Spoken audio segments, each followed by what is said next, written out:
नमस्कार दोस्तों, मैं रंजन पांडे स्वागत करता हूं आप लोगों का एक बार फिर से। दोस्तों, आज हम लोग बात करेंगे राहुल गांधी जी की सदस्यता कैसे खत्म हुई, कौन से कानून के तहत खत्म हुई, जनप्रतिनिधि कानून क्या है, भविष्य में उन्हें कितने वर्षों तक राजनीतिक वनवास झेलना पड़ेगा या उनकी सदस्यता फिर से वापस आ जाएगी, जनप्रतिनिधि कानून के तहत क्या नियम है, इन तमाम मुद्दों पर आज हम बात करेंगे। दोस्तों, समय है 13 अप्रैल 2019 को कर्नाटक के कोल्लार में एक चुनावी जनसभा को संबोधित करते हुए राहुल गांधी जी ने एक वक्तव्य दिया था। उसमें उन्होंने कहा था कि हमारे देश में सभी चोरों का सरनेम मोदी ही क्यों है और अभी कितने मोदी निकलेंगे। उनके इसी बयानबाजी के खिलाफ गुजरात के भाजपा नेता व पूर्व मंत्री पूर्णेश मोदी ने गुजरात कोर्ट में एक याचिका दायर की। उन्होंने राहुल गांधी जी के खिलाफ मानहानि का केस दर्ज किया। पूर्णेश मोदी ने अपनी शिकायत में कहा कि पीएम मोदी के नाम का उल्लेख करते हुए राहुल गांधी जी ने चुनावी जनसभा में पीएम की तुलना आर्थिक अपराधी मेहुल चोकसी, नीरव मोदी, ललित मोदी और विजय माल्या के साथ की। उनके इस वक्तव्य से पूरे मोदी समाज को झटका पहुंचा है, दुख हुआ है और इस वक्तव्य की वजह से पूरे मोदी समाज को अपमानित होना पड़ा है। सूरत के मुख्य दंडाधिकारी हरीश हसमुख वर्मा ने इस केस की सुनवाई करते हुए भारतीय दंड संहिता की धारा 499 व 500 के तहत राहुल गांधी जी को सजा सुनाई। यह धाराएं मानहानि व उससे संबंधित सजा से हैं। हालांकि अदालत ने राहुल गांधी जी को तुरंत जमानत भी दे दी तथा उनको ऊपरी कोर्ट में इस फैसले के विरुद्ध याचिका दायर करने के लिए 30 दिन के लिए छूट भी दे दी, ताकि 30 दिन के अंदर वो इस फैसले के विरुद्ध उच्च कोर्ट में अपनी अपील दायर कर सके, इस फैसले को चुनौती दे सके। सजा के वक्त राहुल गांधी जी कोर्ट में भी मौजूद थे और उससे चंद घंटे पहले वो लोकसभा की कार्यवाही में भी शामिल हुए तथा लोकसभा के अंदर अपने पार्टी के नेताओं के साथ बैठक भी की थी। दोस्तों, ये 7वां मामला है जिसमें राहुल गांधी जी जमानत पर हैं। कोर्ट ने सजा सुनाते हुए ये कहा कि राहुल गांधी जी अपने बयान को पीएम मोदी, मेहुल चोकसी, नीरव मोदी, ललित मोदी तक ही सीमित रख सकते थे, लेकिन उन्होंने ऐसा नहीं किया। उन्हें यह मालूम था कि ये चुनाव का वक्त है, इस तरह के भाषणों से उनको क्या लाभ हो सकता है। चूंकि वो एक सांसद हैं, एक सांसद होने के नाते उन्होंने ये जो भाषण दिया एक समाज विशेष के विपरीत, इसके लिए केस की गंभीरता बहुत बढ़ जाती है। अब आइए हम जानते हैं कि किस कानून के तहत राहुल गांधी जी को सजा मिली है या जनप्रतिनिधि कानून क्या होता है।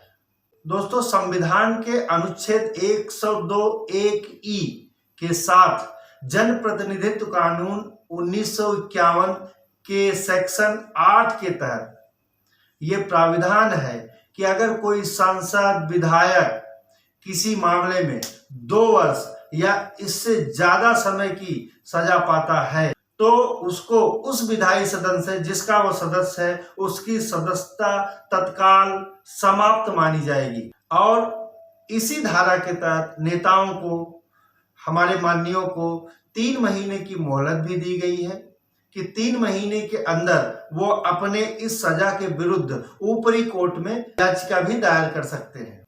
यानी कि इस फैसले के खिलाफ उनको अपील करने के लिए यह प्राविधान जनप्रतिनिधि कानून जो है 3 महीने की मोहलत भी देती है। लिली थॉमस बनाम संघ के मामले में सुप्रीम कोर्ट का फैसला आने के बाद अब कोई भी सांसद या विधायक जिस दिन से सजा पाता है उसी दिन से उसकी सदस्यता समाप्त मानी जाएगी। अब जो 3 महीने के मोहलत का प्राविधान था हमारे जनप्रतिनिधि कानून में, वह अब नहीं रह गया है। दोस्तों, सुप्रीम कोर्ट के इसी फैसले को कमजोर करने के लिए 2013 में कांग्रेस पार्टी एक अध्यादेश लाना चाहती थी लेकिन राहुल गांधी जी ने ही खुद प्रेस कॉन्फ्रेंस के सामने उस अध्यादेश की प्रति को फाड़ दिया और इसको बकवास बताया। उन्होंने कहा यह सही नहीं है, जिसको सजा मिलती है उसको तुरंत सदस्यता छोड़ देनी चाहिए।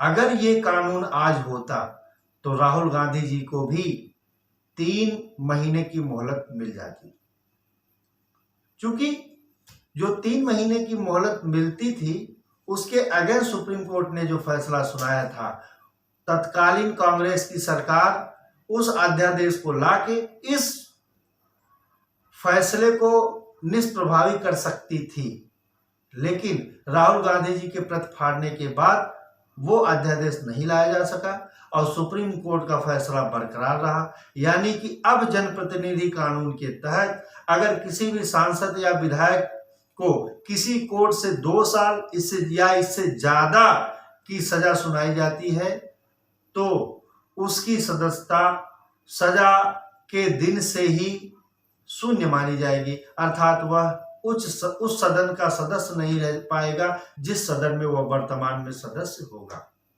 इसी कानून के तहत यह भी नियम है कि कोई भी सदस्य अगर 2 वर्ष या इससे ज्यादा की सजा पाता है तो जितने दिन की उसकी सजा की अवध है वो सजा की अवधि समाप्त होने के बाद अगले 6 वर्ष तक भी वह चुनाव के लिए योग्य नहीं होगा, अर्थात वह किसी तरह के चुनाव में हिस्सेदारी नहीं ले सकता, चाहे वह छोटा चुनाव हो चाहे बड़ा चुनाव हो। यानी कि ग्राम पंचायत के चुनाव से लेके सांसद के चुनाव तक अपने सजा को पूरा करने की तिथि से 6 वर्ष बाद भी कोई जनप्रतिनिधि जो पूर्व में रहा हो दोबारा चुनाव नहीं लड़ सकता।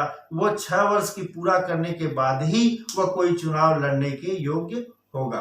राहुल गांधी जी वायनाड से सांसद थे और इसी जनप्रतिनिधि कानून के धारा 102(1)(e) और 1951 सेक्शन 8 के तहत उनको सजा मिली है, जिसकी वजह से लोकसभा सचिवालय ने एक अधिसूचना जारी किया था।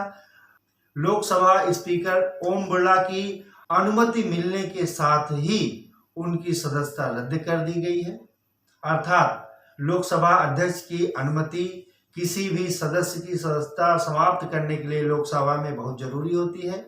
जैसे ही उनकी अनुमति मिली तुरंत लोकसभा सचिवालय ने अधिसूचना जारी किया, जिसमें यह बताया गया कि कर्नाटक के वायनाड से सांसद राहुल गांधी जी की सदस्यता उस दिन से अर्थात कि 23 मार्च जिस दिन उनको सजा मिली उसी दिन से समाप्त कर दी गई है। वायनाड सीट अब खाली हो गई है, जिसकी सूचना चुनाव आयोग को भी भेज दिया गया है। दोस्तों, अब आप लोगों को यह भी बता दें कि आगे क्या हो सकता है।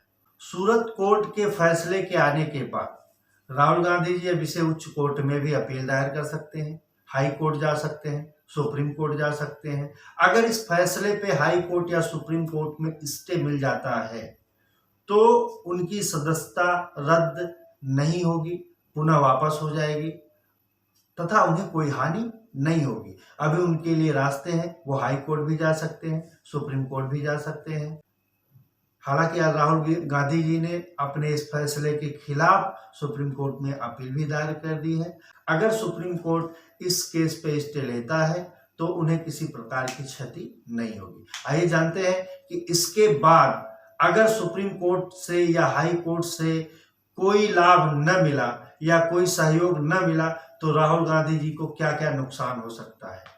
दोस्तों, अगर हाई कोर्ट या सुप्रीम कोर्ट से इस फैसले के विरुद्ध कोई स्टे नहीं मिला तो राहुल गांधी जी को 1 महीने के अंदर अपने सरकारी बंगले, जो कि अमेठी में 2004 के चुनाव में जब वो सांसद बने थे तो उनको तुगलक लेन रोड पे जो बंगला मिला था वो खाली करना पड़ेगा।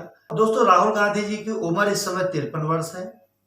2 साल की सजा, उसके बाद 6 साल की अयोग्यता की स्थिति में 8 साल का इनको राजनीतिक वनवास मिल सकता है। जब ये इस राजनीतिक वनवास से उभरेंगे उस समय इनकी उम्र 61 वर्ष की हो जाएगी। अर्थात इन 8 वर्षों में राहुल गांधी जी न तो कोई चुनाव लड़ सकते हैं, न पीएम के प्रमुख दावेदार बन सकते हैं, न तो एमपी ही बन सकते यानी कि सांसद। तो दोस्तों इस तरह से जनप्रतिनिधि कानून के धारा के तहत केरल के वायनाड से सांसद राहुल गांधी जी की सदस्यता फिलहाल रद्द कर दी गई है। आगे अगर सुप्रीम कोर्ट से इनको मोहलत मिलती है तो इनकी क्षति कम हो जाएगी या इनकी सदस्यता वापस मिल सकती है। हालांकि ये भविष्य की बात है। आइए अब एक बार हम लोग जान लेते हैं कि अब तक किन किन लोगों को सजा मिली, किन किन लोगों की सदस्यता इस नियम के तहत गई। राहुल गांधी जी के ही घर में इनकी माता श्री सोनिया गांधी जी की भी सदस्यता गई थी। इनकी दादी माँ पूर्व प्रधानमंत्री श्री इंदिरा गांधी जी की 2 बार सदस्यता गई है। दरअसल 1971 के चुनाव के बाद इंदिरा गांधी जी प्रधानमंत्री बनी। 4 साल के बाद इलाहाबाद हाई कोर्ट ने चुनाव में धांधली की वजह से उनकी सदस्यता रद्द कर दी थी। अपनी सदस्यता रद्द होने के बाद इंदिरा गांधी जी ने आपातकाल लगा दिया था। उसके बाद 1977 के चुनाव में कांग्रेस को करारी हार का सामना करना पड़ा था। 1978 के उपचुनाव में इंदिरा गांधी जी चिकमंगलुरु से सांसद बनी, लेकिन अधिकारियों के साथ दुर्व्यवहार करने के कारण एक बार पुनः उनकी सदस्यता चली गई थी। दोस्तों सपा के आजम खान, अब्दुल्ला आजम जो रामपुर से विधायक थे, उनकी सदस्यता गई। सपा के ही मित्र सेन यादव जो फैजाबाद से सांसद थे, उनकी सदस्यता चली गई। कांग्रेस के सांसद रशीद मसूद जो राज्यसभा सांसद थे, उनकी सदस्यता चली गई। बीजेपी के विक्रम सैनी जो खतौली से एमएलए थे, उनकी सदस्यता चली गई। बीजेपी के ही अशोक चंदेल जो हमीरपुर से विधायक थे, उनकी सदस्यता चली गई। उन्नाव से विधायक कुलदीप सेंगर की सदस्यता इसी कानून के तहत गई। इंद्र प्रताप तिवारी जो अयोध्या से एमएलए थे, उनकी भी सदस्यता इसी कानून के तहत चली गई।